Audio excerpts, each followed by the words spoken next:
community, and I appreciate you tuning into the Only Women Entrepreneurs podcast. I'm your host, Rosemary Cescolini, a former high school English teacher who transformed into a successful entrepreneur by pursuing a career in the field of manufacturing at Royal Door Limited, a family-owned and operated business where I helped to revolutionize the industry by designing and building custom wood doors for thousands of people all over, including celebrities, professional athletes. Our products are featured in HGTV real estate. It's also in home renovation shows and Netflix series, on the covers of construction and renovation magazines. Now, my new initiative is it is to empower young women as they venture into the business world and alternative careers. Here you'll learn about powerful women who have taken charge of their own lives, and you'll discover the invaluable insights and wisdom they have to offer. Today, I have a very special episode of the podcast. We're delighted to have on the show Emily Frisella, a mission-driven entrepreneur who has been building businesses for 3 decades and began at the tender age of 20. She is a best-selling author of 2 cookbooks, Fresh Farmhouse Cookbook and The Saint's Plate and The Sinner's Dinner, as well as her most recent business book, Relationships First, People, Passion, and Profits. She is the CEO of the Paper and Plan Company, the Chief Operating Officer of 24/7 Media and Arete Syndicate, and a co-founder of Freedom Reads, a book club where you can learn from world-class authors and game changers who stretch the narrative of excellence. I came across Emily through listening to her husband's podcast, Real AF, with Andy Frisella, another extremely successful entrepreneur. Together, they form a very powerful entrepreneurial team, similar to my husband and I. Emily's journey resonates deeply with Only Women's entrepreneurs' values and empowerment, leadership, and personal growth. Welcome to the podcast, Emily. Thank you. You're here. No, thank you. Thanks for having me. And thank you for the nice intro. That was so sweet of you. Well, you're an accomplished entrepreneur, so it was a very long introduction. And you know what? Accolades for all your accomplishments. It needs to be said for sure. Oh, well, thank you. I appreciate that. And again, thank you for having me here. I'm excited for this conversation. My pleasure.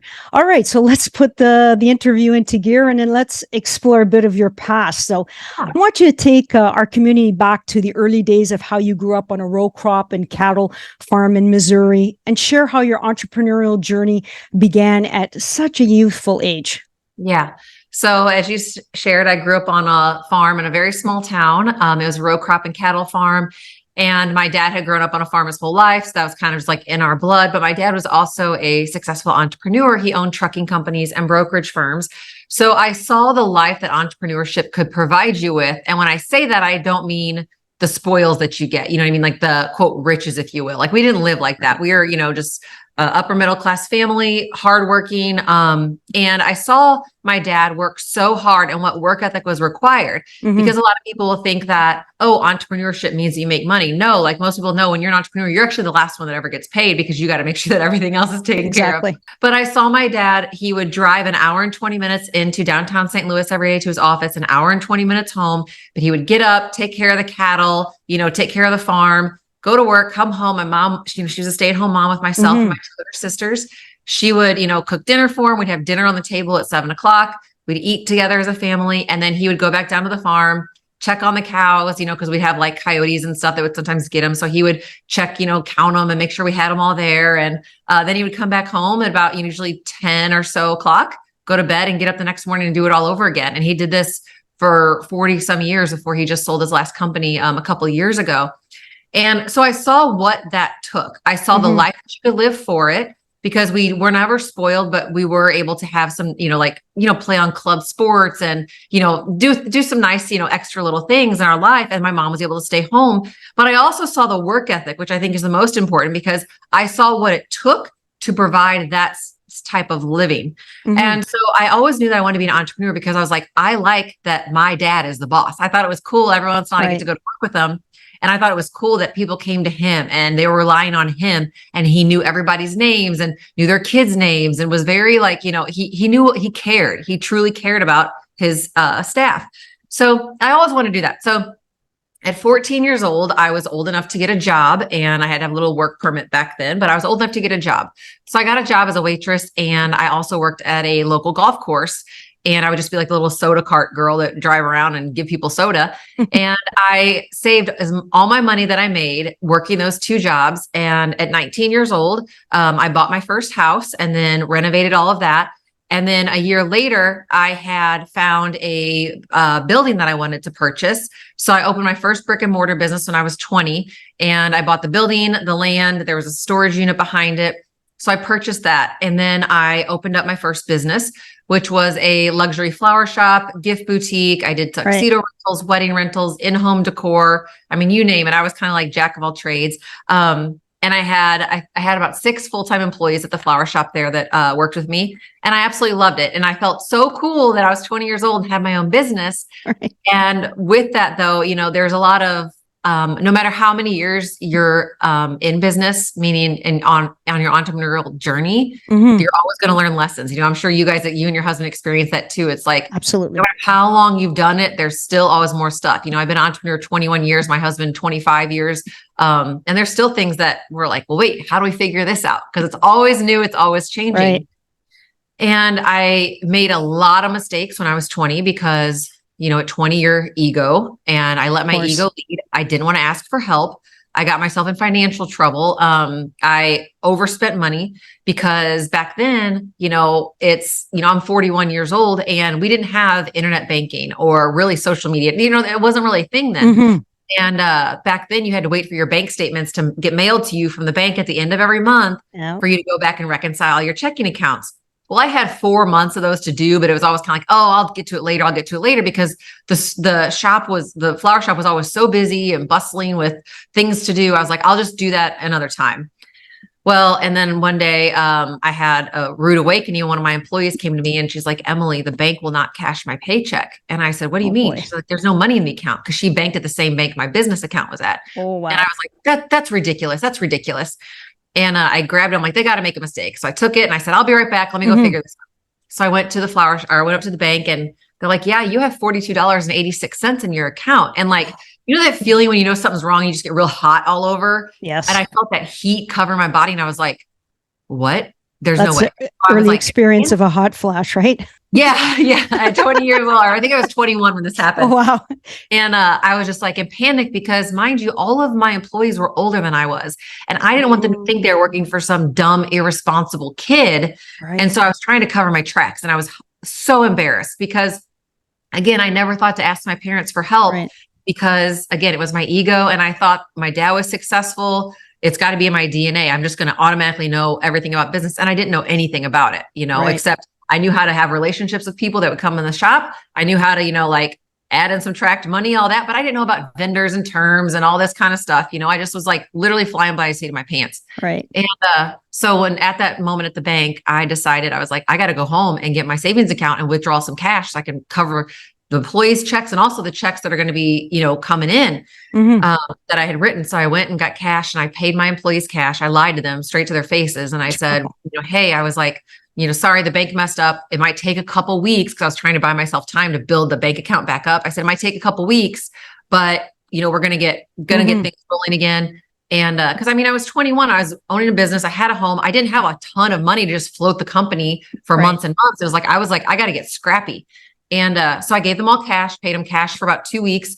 And I was just, that sat in my stomach until my book came out. And that's actually the first time probably a lot of them heard it. I told the girl that actually confronted me about her check, I've told her about what actually really happened probably like 10 years after it happened, because I was still so embarrassed by it and ashamed that I had lied. Whereas if I would have just been honest, they could have helped me revive the business instead of me trying to get cash flow going and me trying to hold up this lie like everything's fine. But then I just went straight to hustle mode and got super resourceful, had to be very resilient. And I started doing anything and everything to get money flowing into the business.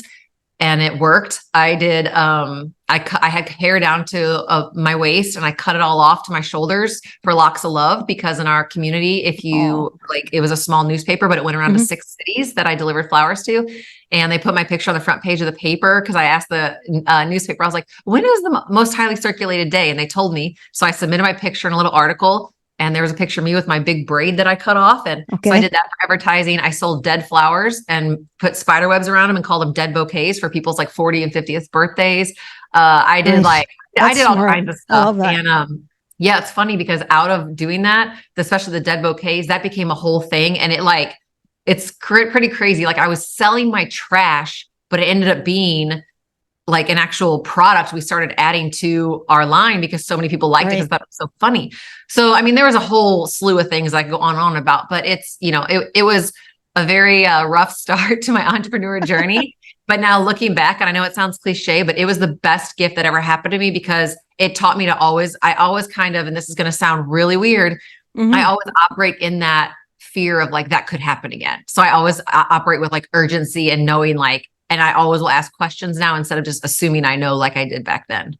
Yeah, that's a great story. There's a few takes that I just wanted to review. First of all, being an entrepreneur, you have an enormous amount of responsibility. In our businesses, we treat everybody like a member of the family, and we know that they have financial obligations.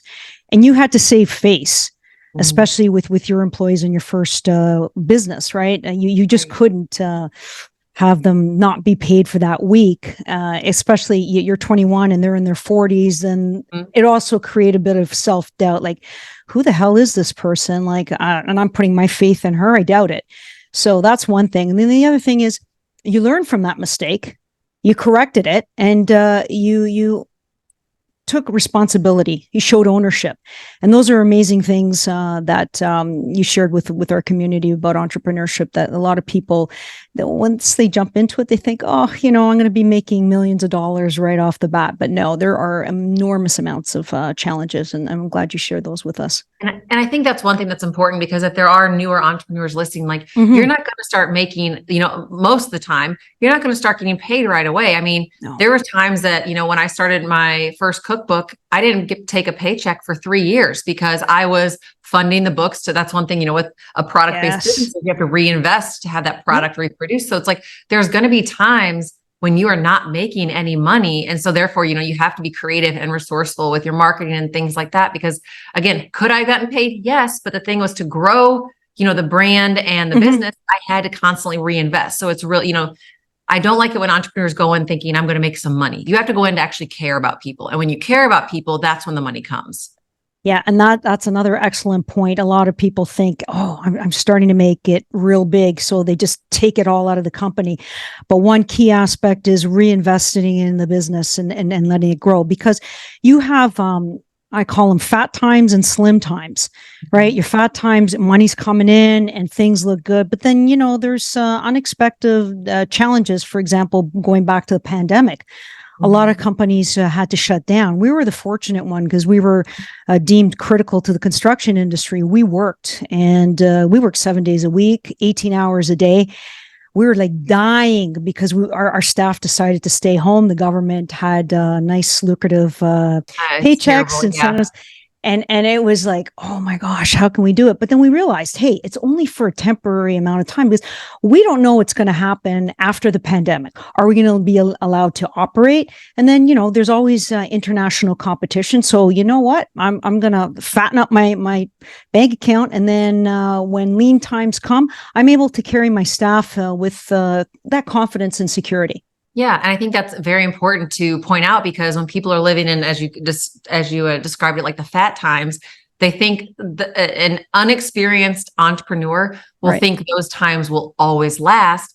Therefore, they are not keeping a nice reserve of that cash from the fat times to get by on the slim times. And that's something I also learned when I was 20 years old, is because in the flower business, Valentine's Day till about August, you are just slammed because you have Valentine's Day, Mother's Day, Easter, proms, wedding season. Right. But then fall comes and there's nothing until about, there's a little bit of Thanksgiving, but then it gets to Christmas. But there's very fat times, and there's very, very like slim times where it's like bones. There's not even skin because it's so rare. There's just nothing there. And I had to learn that because, that was probably my, I guess, third year in business. I learned that. Because of, I was thinking like, okay, I need to really like manage this more, because again, the economy is changing, spending changes for people, no matter if there was like a pandemic before or anything like that. It's just things, just the cycle of business changes.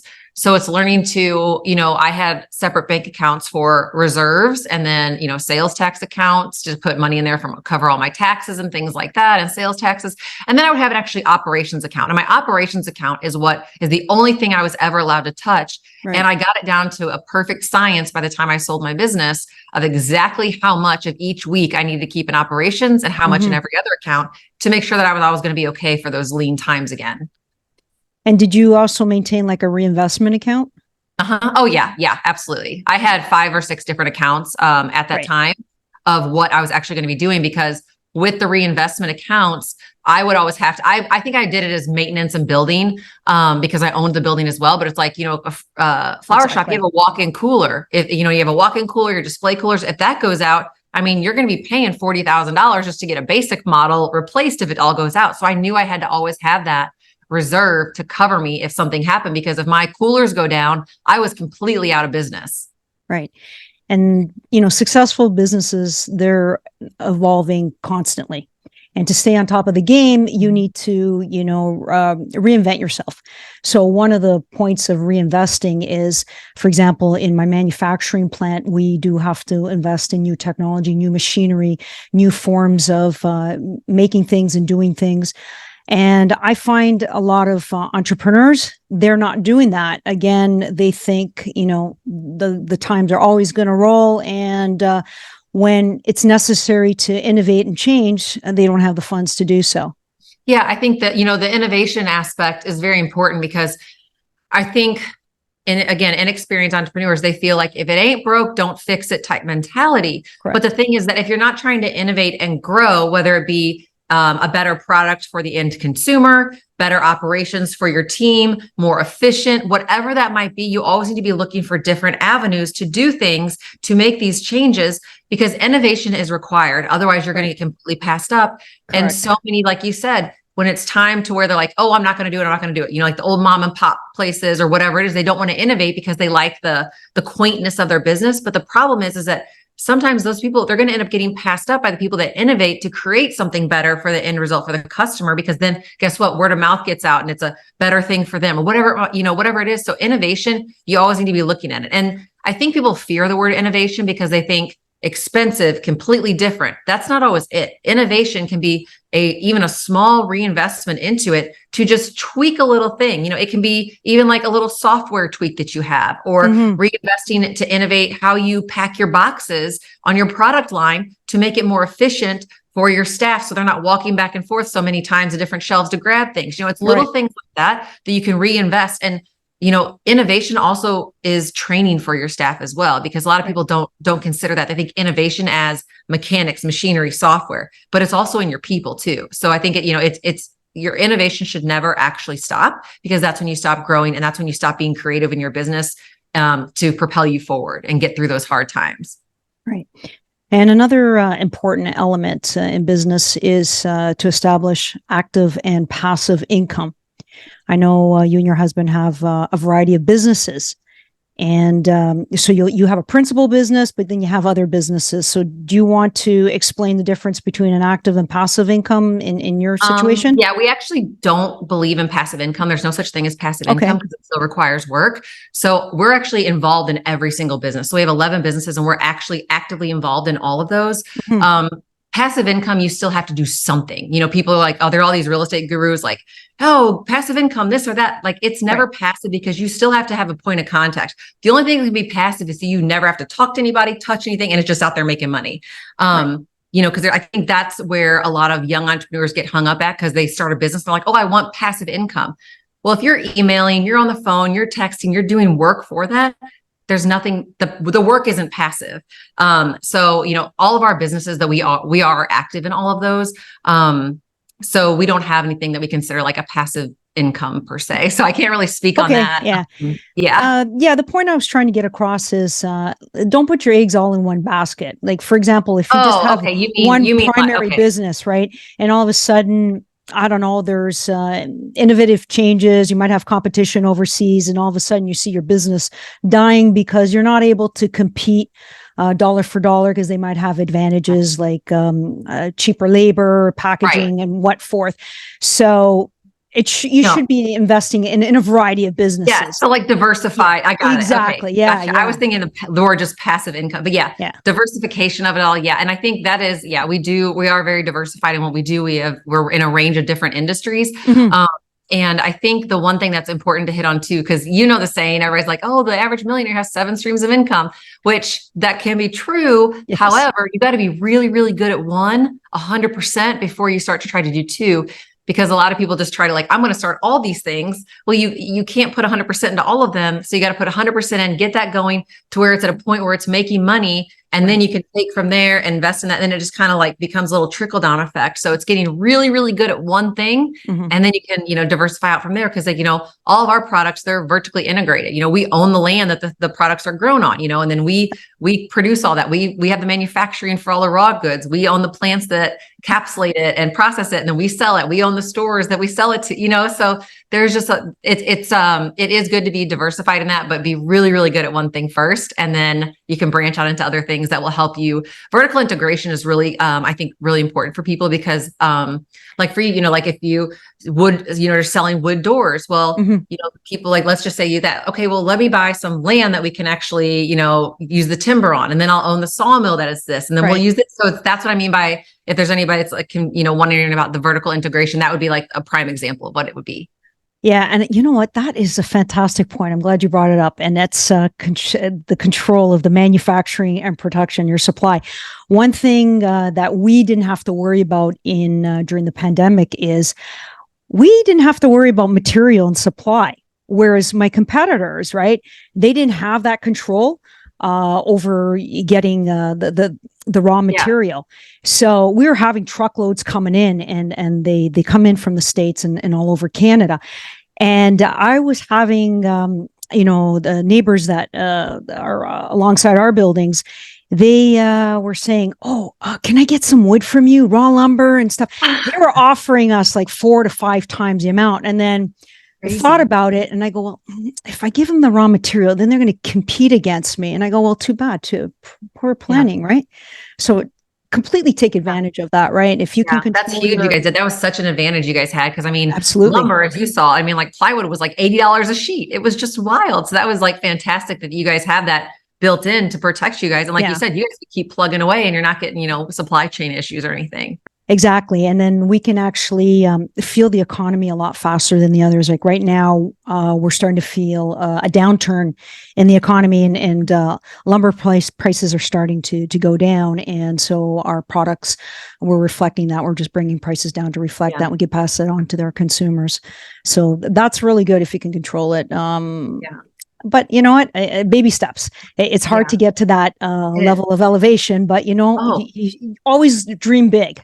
And I love that you said that, like you said, like that's not going to happen right off the bat. Like you guys, and you have to be like seasoned entrepreneurs and know what you're doing and be able to work these quote deals, if you will, to make it happen. And I think that when people, young entrepreneurs that might hear your story or my story, they think that like, oh, well, I've got to own everything to make this happen. Or, oh, I got to have all these business. That's not true. It's like really just start one thing. And a lot of times the journey is going to kind of lay itself out for you. Right. And you're going to see different ways to grow and build and diversify, and like you said, now you're controlling the supply chain. It's not affecting you guys or your employees.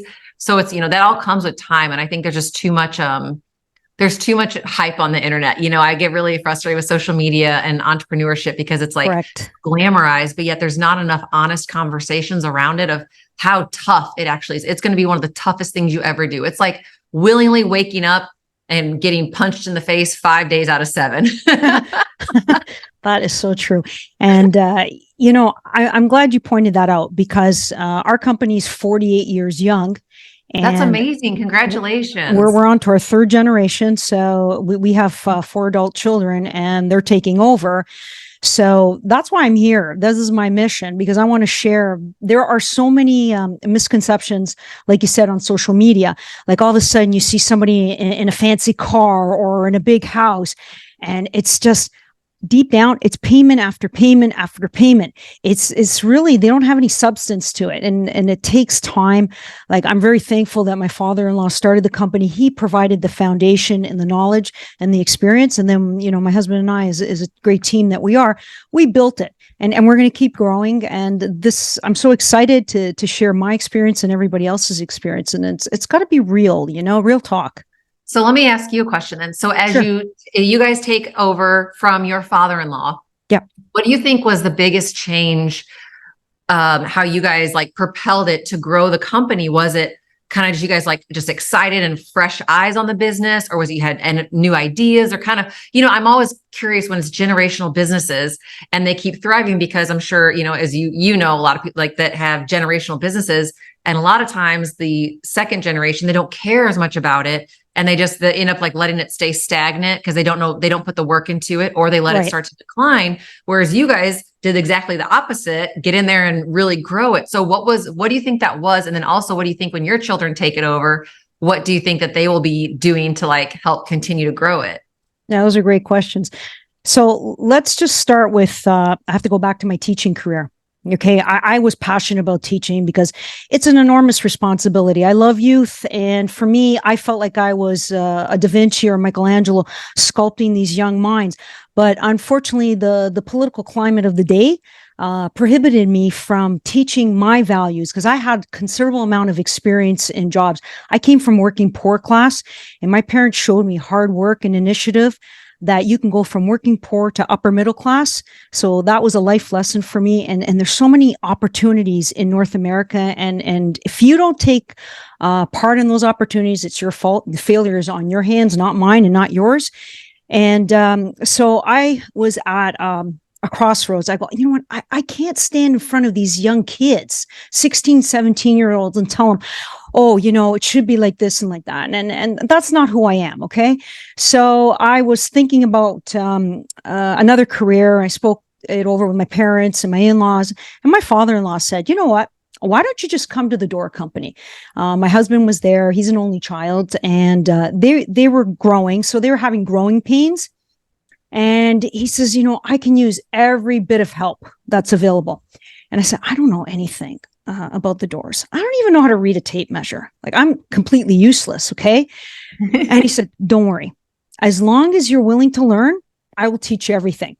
And he says, the only way you're going to learn is you got to go in the back on the shop floor in production. So he taught me everything. And then it took about 2.5 years roughly.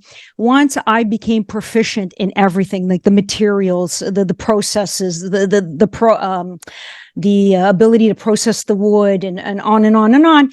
He said, now you're ready for the office. And I had to tackle the responsibility of sales. And my majority of my clients were male. And being a woman, very few in a male-dominated industry, they didn't respect me. They thought, I was dumb. But once I was able to, speak, your opening is 37 and 7/8, and 79 and by 1 3/4, and all these dimensions. And I would tell them about our techniques like mortise and tenon. All of a sudden, they're like, "Oh, this woman knows her stuff." So she knows what she's doing. Right. So that established credibility. And then the second thing is they came to me with a problem, and I was able to solve that problem. And I built confidence, and they would always ask for me. And slowly, the clientele started building, and we focused on the professionals of the industry.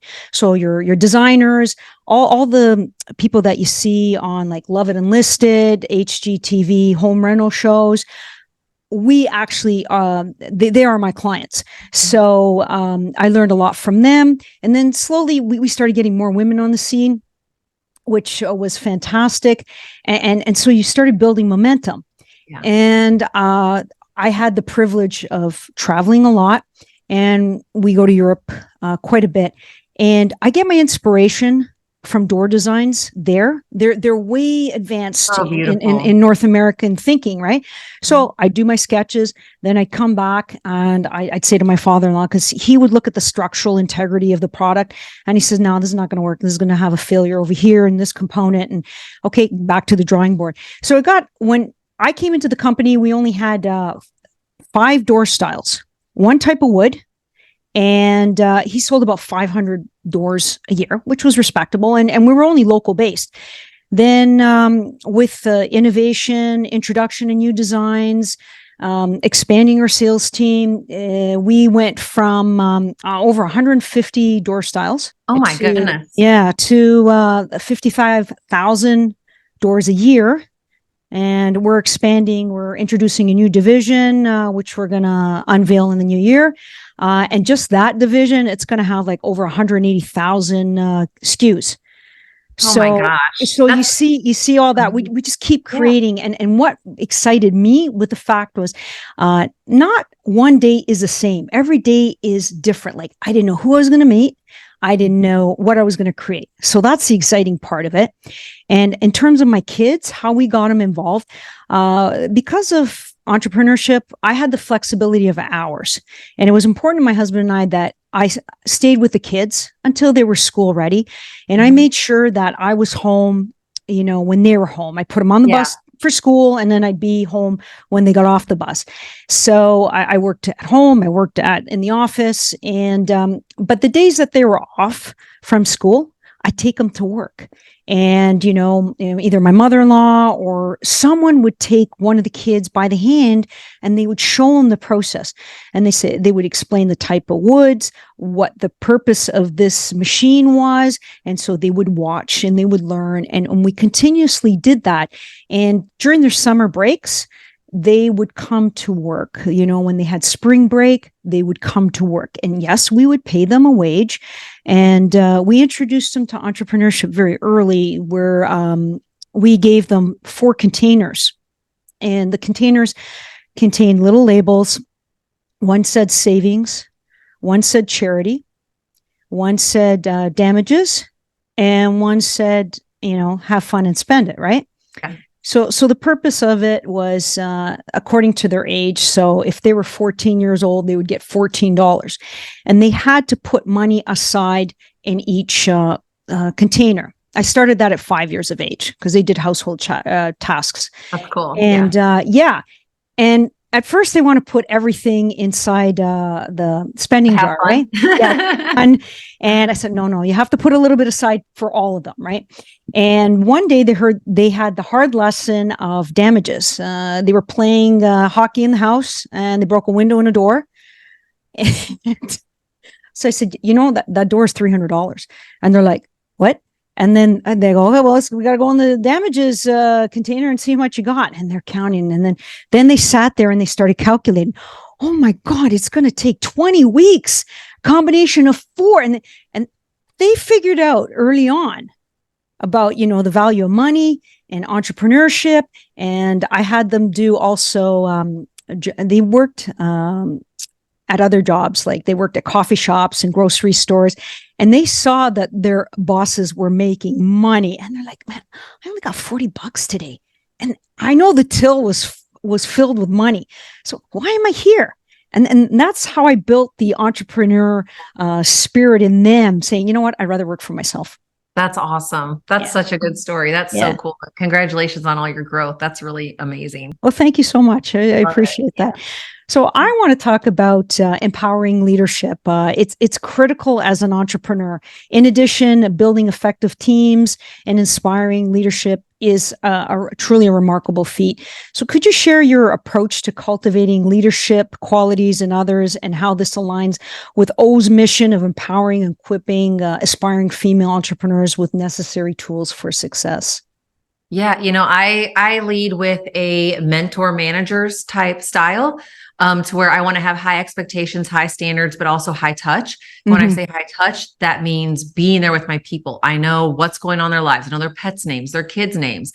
I know I care about that. Like I genuinely care, and I'm friends with all of them. But they also, respect me as their, employer or boss. And, it's really about seeing what they have and helping them unlock the potential that they don't see for themselves. Because when you're able to be a mentor style manager and you're able to point these things out that like, look, hey, I know you're struggling with this, but I know that you are so creative. So maybe this would be a better avenue. So a lot of times it's, it's being that mentor to them and sharing with them, showing them what there is inside of them that they don't see themselves. And by doing that, you unlock that in them, which builds confidence in them. And they know that you are also caring for them. And that's why you're doing it. And then with those people, they know that you are just, you radically care. So they're going to give back to you the best that they can. Right. And then with, that's what I feel like, with empowering them with that.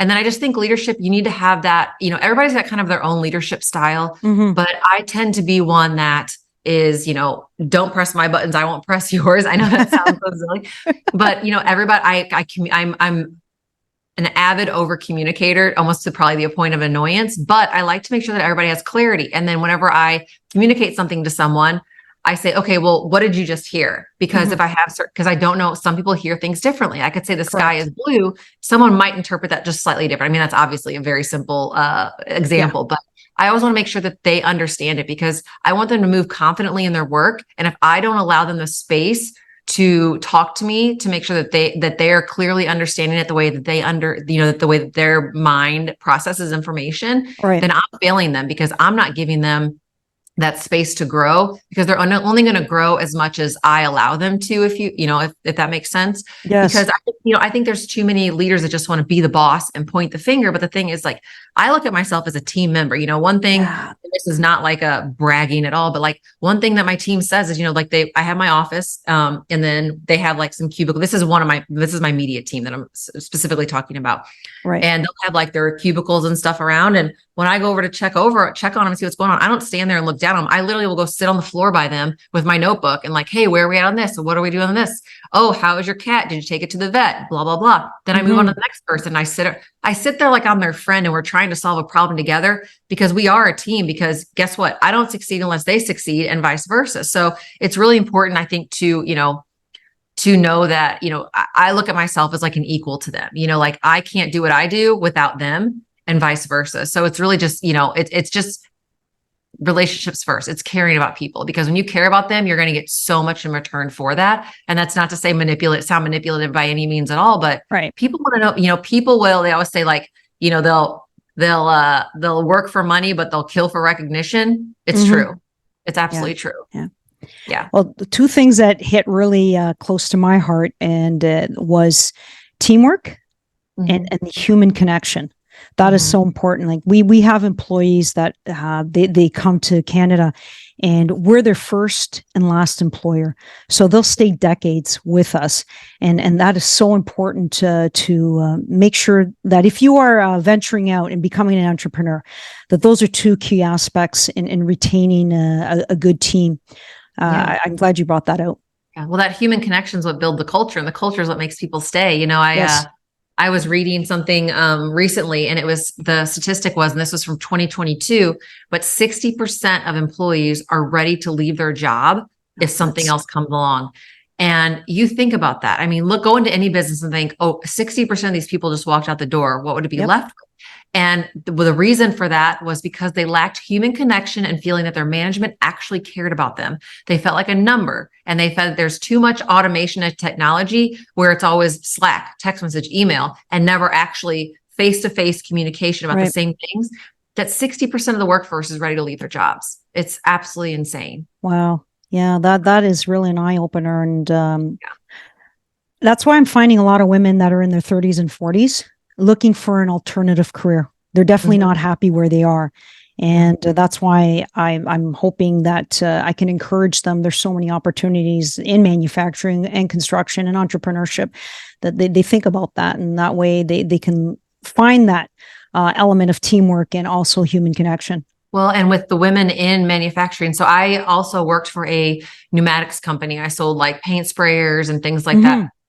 And there's not many women. It was a very male dominated industry. I was the only woman in sales. Yeah. But here's the beauty of that. When you're a woman and you go into manufacturing, those, like, let's say, unconventional, more male dominated roles, I have found personally, and I think you can attest to this because you're just sharing your growth of the your company, is that, you end up standing out more to these people because they're not used to seeing a woman's face. And so then you're more memorable to them because you're not just, Joe Blow coming in to sell a door. You're like, oh, wow, there's Rosemary, so you stand out more. Yes. And I did wonderful in that career because and it wasn't even face to face. It was just more calls and, checking in on current clients and things. And that's what it was. It's because it was a woman and they just weren't used to that. So it's like, I did better because of it. Yeah, that's a great point. I'm glad you brought it up. I know it sounds so silly, but it is. It's like, it's a way you stand out in that field. Like I think any woman in the trades industry, that was my original position. I wanted to go to college to be an underwater welder. That's what I had welded for years, built trailers for our farm and for other farmers and things like that. But it was a 3-year wait list and I knew I hated school. I wasn't going to wait around 3 years, then go back to college. So I was like, well, I'll just do business management and horticulture. So that's what I went to school for. But that would have been an incredibly interesting career. Yeah, I think so too. So, I think I kind of dreamed of it like, oh, I'll live on the ocean and, weld on those ships. And then I think like, man, I could have been stuck in a river in like a swamp welding something too. True. And they're dumping industrial waste. So maybe exactly. Yeah. So I don't know. I go back and forth. Maybe it was a blessing in disguise. I didn't get into school. I didn't end up waiting to go to school. No, that wasn't your destiny, I guess. Yeah, no. So my next question focuses on balancing your passions. Now, as a multi-passionate entrepreneur, how do you balance your roles as an author, a chef, a businesswoman, and a workshop creator while staying aligned with your mission? It's changed through the years, and I'm glad you asked that question because I think that's something that's important because I look at balance. I used to look at it as a daily scale that I had to have a little bit every day. But as I progressed and grown in business, I look at it as almost a week or sometimes a month of balance where I can't do it on the daily anymore. Because some days like last night, I worked from 8 a.m. until 2 a.m. on stuff. So I was working all day. So there's zero balance there. I stopped to cook dinner and then that was it. Well, then it's like today I had to go, I just signed a lease on a new facility. So I was going to look at that for good measurements for construction and things like that. So I was doing that, took my team to lunch, had a little meeting and then, came and did some stuff at the house. Like actually, cause I cook every night. I do laundry. We do have a house manager that comes and helps clean and with errands, 3 times a week, but I still am very active in our household because I do enjoy traditional values. And, so I was just doing that. And then I do this and I have my book club call and then I have to work again and work out. So it's like, today's kind of like a little random copy and paste, random puzzle day, but then tomorrow I'll be all in the grind of something else. So it's like, I look at it as like it's gotta be on average is their balance because I used to be very one way or the other. It's like, I would work myself to exhaustion and I would go in the hospital for stress and exhaustion because I just worked myself to death. And, so I think it's finding what works for you. There's no actual thing. I think if you would Google what is balance and somebody would create some time structure, it's not going to work for you. You have to find your own ebb and flow in your schedule. And that's why I like planning so much because I can see my week of like, what am I doing? I can make sure I get all my tasks done. And when I feel that and I can get all my stuff done every day, I feel good. And I think that's balance because then I'm not feeling stressed or anything. And I can like, okay, I got everything done. Now I can sit on the couch and cuddle with the dogs and, we can watch a movie. So I think it's really just finding what fits best for you and not subscribing to what you see on the internet because the internet is very good at making you feel like you are terribly failing. Yeah. It has to be unique and tailored to your lifestyle. Now, Absolutely. And I will say this though, we do not have children. So that's one thing, like people that like ask about balance stuff, but like we don't have children. So that's not a factor. So that's why I didn't mention it. If any listeners, don't know that or were curious, but yeah, so it's just mainly, it's more about balancing business and then our personal lives together. Right. Yeah. Now I want to just touch upon holistic health and wellness. Mm-hmm. Your commitment to real world health and wellness shines through. Look at you, you're a picture of perfect health. Oh gosh, thank you. In shape, just amazing. So how do you help others integrate holistic well-being practices into their busy entrepreneurial lives? Yeah, I think it's a cornerstone of that because whenever I had my first business, I didn't take care of myself. I was drinking like 6 sodas a day, like regular sodas a day just to get energy. I wasn't working out. I felt like the business, I had to be all in on business and I didn't allow that. And I found that when I started to make fitness and health part of my entrepreneur journey and not just an ancillary thing, just for merely like physical looks or, aesthetics, I actually started doing better in business because it built confidence in me and I felt better about myself. Therefore, I could perform better and show up better in all areas of my life. So I look at it as an absolute cornerstone. Really, it's now just, prioritizing the sleep. And I know I set up till 2 a.m., but I didn't get up until 8 o'clock today. So I still get enough sleep. But then, I drink a ton of water every day. I drink at least a gallon of water, a gallon and a half of water a day. I try to, I eat healthy. Like right now I'm 75 hard, so I am eating very clean, but even when I'm not on 75 hard, I still try to eat a very healthy, balanced diet, because after you eat healthy for so long, when you eat bad, you realize how bad you feel. Yes. So I think a lot of times people don't realize how good they're actually designed to feel and to operate. It's because we end up just like pacifying ourselves with just a quick snack from the gas station or a drive-through or whatever it might be, just to kind of like, just because you're hungry, you're out and about. But it's like, just by me planning a little bit extra, always carrying like a protein stick or protein bar in my purse, I'm able to maintain my health. And I just make sure that, I always get my blood work done a couple times a year. I always make sure that, I'm on top of all my appointments, as women, we always want to make sure we get our well woman exams and things like that. So I always do that the very first in January. I tell people, I'm like, hey, you're a busy entrepreneur. You're going to forget to make these things. When I used to do like all my one-on-one coaching clients, the women that I had, I would tell them like, January, your job is to make all your appointments for the year, your dentist, your well woman, your eye doctor, your dermatologist, everything like that. Because without our health, that's the only thing you can't buy your way out of. Yes, you can get health care, but you can't wait until things get so bad. And if you're not taking care of yourself, you can't take care of your business. You can't take care of your employees who are also relying on you, like you said earlier, the first of it, like for their family. So I think health and wellness and, just fitness is truly the foundation of a good life and, to be able to be a well operating entrepreneur. I absolutely loved your answers because it showed the human side. Like right now, everyone sees you in print and on social media, super Emily, and then you have your husband who's just a gigantic figure. Yeah. and it's like, oh, they do everything perfectly. And, just being able to share that and to let everybody know, I was like that down the road. But then I was able to change, and with your husband's program, 75 Hard, which is phenomenal. You were able to change your life around, and it's really important to stay on top of your game. Absolutely. And there's been times where it's been like such busy seasons of business for me that I wasn't prioritizing my fitness. I would still try to eat good, but I wasn't actually getting movement or being outside and going for walks. And it didn't change my look that much, but it's just something where I could physically feel myself not operating at the same level simply because I wasn't getting any movement or activity a day. So true. And and it's amazing because when you start doing it and then you don't do it, you realize how good it is for you to do. And again, not the aesthetic physical look, it's just for your mental health and for how you operate. It's definitely needed. I mean, even if you're not into fitness, you don't want to lift weights, go out and at least go for a 30-minute walk every day outside and get some fresh air, get your body moving. I try to do it in the middle of my day, usually to kind of like revive me and kind of wake me back up. It's so important. Okay.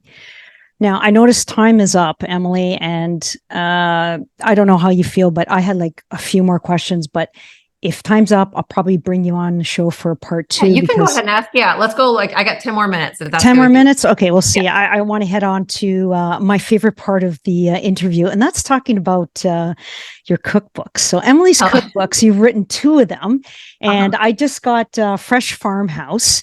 And I'm looking forward to making, it's actually a spring recipe, but it piqued my curiosity, garlic soy chicken. And I'm going to try that out tonight. And you also wrote The Saint's Plate and The Sinner's Dinner that emphasize healthy living while eating delicious recipes. So how do you strike that balance between indulgence and wellness in the food we eat daily? Well, so whenever I first got into health and fitness, so I was an athlete all my life, played volleyball in college, and then went on after that. I just went on a sabbatical and was like, screw it. And I was like drinking beer, eating junk food, whatever. Cause I was like tired of working out so much. Cause I'd been an athlete, like since like 6th grade when you've had to start practicing 2 hours every night. And so I started writing the cookbooks cause like, I want good food that doesn't taste like crap that actually is healthy for me. And that's actually why I wrote the cookbook. But for the balance aspect of it, whenever Andy and I first got together 15 years ago, we were both like, let's get healthy for this vacation, And so we go on this diet. And back then it was very popular in the fitness industry to eat very clean and healthy Monday through Saturday or whatever day you chose to have a cheat day. So Sunday would be our cheat day. Some people had a meal. We made it a whole day and we would just eat so much junk food or whatever we wanted that we missed all week until our stomachs were like bloated and full and we felt sick. And then we would feel like that till Tuesday. then you start feeling okay and better by Wednesday. And then Thursday, you're like, okay, I'll work out Thursday, Friday, Saturday and eat healthy. And then Sunday we would, ruin all our progress, because we'd eat bad again. And so then it's like, I realized like, that's not actually a healthy way to live. And it was actually causing me, I don't want to say unhealthy. It wasn't like an eating disorder by any means. It was just like unhealthy eating patterns, thinking that the foods were bad or good. And so probably about 10 years ago, I started doing a macro diet and just, balancing, like just making sure I get my proteins, carbs, and fats every day. And then I could have whatever food I wanted as long as I met all those requirements. Because then if you're getting enough protein every day, that can really do wonders for people, because most people undereat the amount of protein that they need, which is usually about a pound per body weight. So I'm 142 pounds. I eat 145 grams of protein. Yeah. And if someone's wanting to lose weight, they would eat what their ideal body weight protein is generally. And so I started doing that, and it gave me a much healthier approach to food, because nothing was ever off limits or bad. It was just in moderation. And so with writing the books, I was like, that's the Saint Plate Sinner's Dinner. That's why there's the sinner side, which is the more indulgent foods. You can still fit them in your macros, or there's just the cleaner, healthier foods that are in the saint side. So that's kind of where that, inspo for that came from. Is like, what, if people follow a macro diet or something like that, they can have kind of the best of both worlds with this book.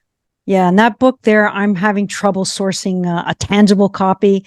I know you can I've been download, trying, and I'm like, oh, okay. If I will ask Emily if I can get a hard copy, fine. If not, then I'll go on. I know I don't have any. I actually have one, and I don't know how that's happened. I'm like, how does the author only have one? Because I took them out of print, because during COVID and stuff, it was just a nightmare, and they were like, they wanted to charge you so much money to have them printed, which then would inflate the price. And I was like, this book is, you know what I mean? It's just a nightmare. So that's why I went to all ebook for now, until I can figure out a better sourcing.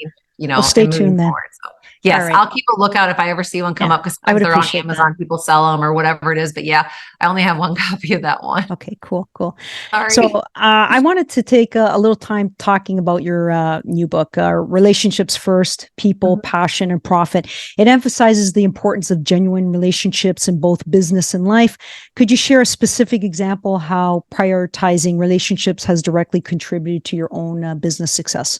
Yeah, I think the easiest answer for that is just being genuinely grateful for my customers and everybody that, orders from me. They always get a handwritten card. Nice. You order my book, I'm the one writing the cards. People are like, oh, do you have a printer? I'm like, no, it is me physically writing the cards. My team will print the labels, they pull the orders, they get everything ready. And I go through and I write the cards out, and they put them in there, and then we mail them out. Same thing with Paper and Plan Company. It's because I look at it like this. There was times in my life where I was scraping by, and didn't have a whole lot.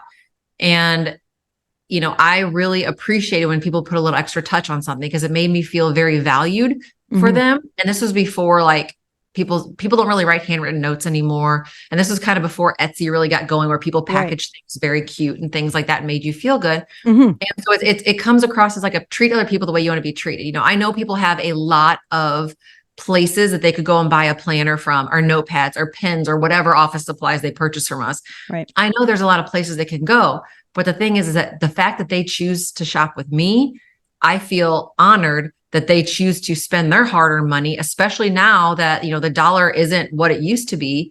I feel like extremely thankful for that. So I want to make sure that they feel good, that like, hey, they actually really do appreciate it, and I love that experience that I can provide for them with that, because I know I appreciate it when I get it. There's a reference in my book is, order something off. I think I said like a planner in the book for an example, but it's like, order a planner off Amazon. What happens? You get it in an envelope. Like, they used to be yellow. I think they're all white now, but you get it in an envelope, and that's it. There's no card. There's no nothing. It's just thrown in the bag and shipped to you. But if you order it from a small business, myself or any, other small businesses that values the clients, the customers, you get that, and it makes you feel good. You have an experience there. And, humans need that human connection and experience. Absolutely. So that's where I feel like relationships first are absolutely key, because it's just showing some gratitude, because you can get through a lot of things in life with gratitude. Yeah. Actually, I was taken aback when I got my copy of 75 Hard, and it had a personal note. So it definitely, I had that effect on me. Good. I'm glad. I'm happy you enjoyed it. So a couple of things that I really want to touch on and I think it's important for our listeners.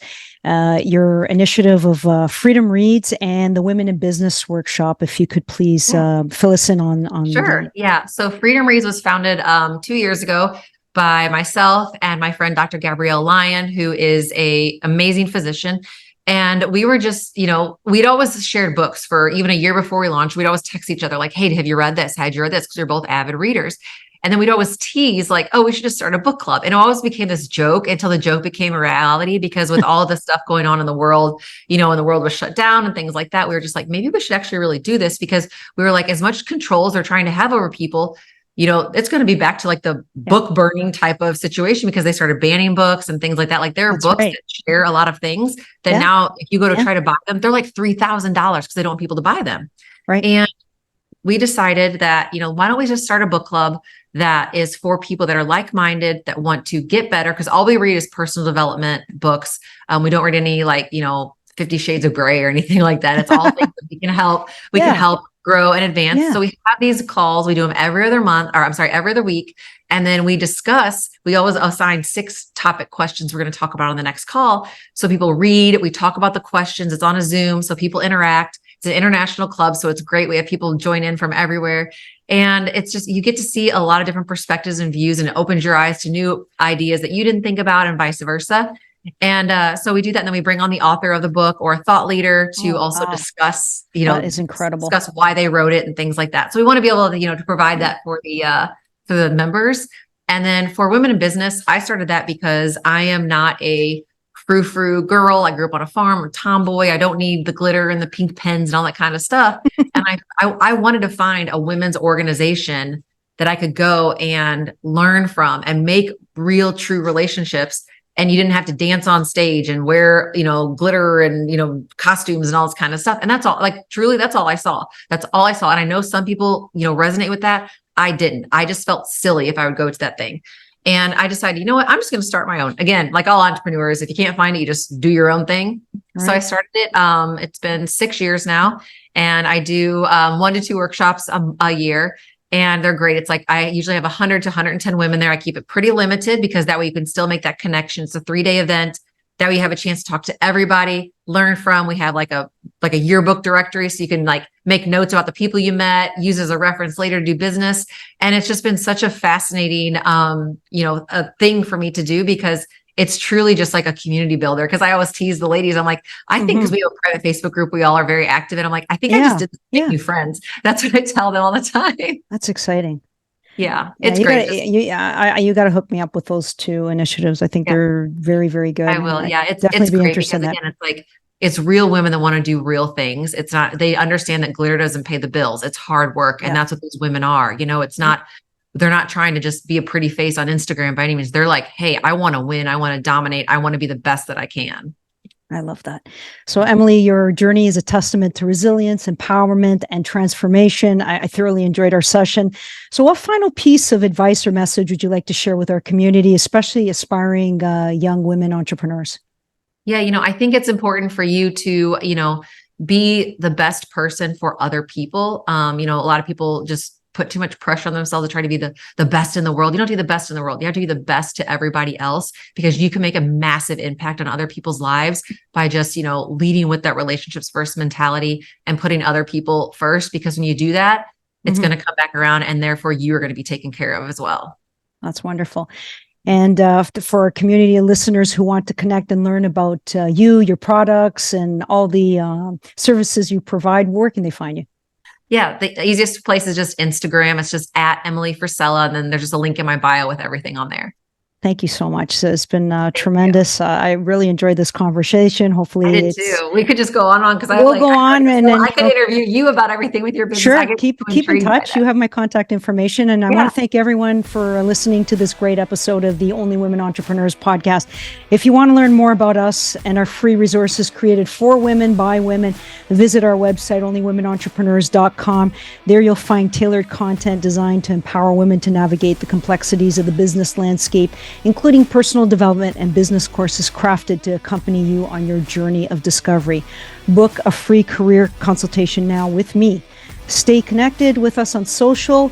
Only Women Entrepreneurs is where you'll find me to engage with a network of empowered women changing industries. We're dedicated to providing you with tools, resources, and inspiration to realize your fullest potential. Thank you so much, and I look forward to tuning in with everyone on our next podcast. Thanks again, Emily. Thank you. I appreciate it.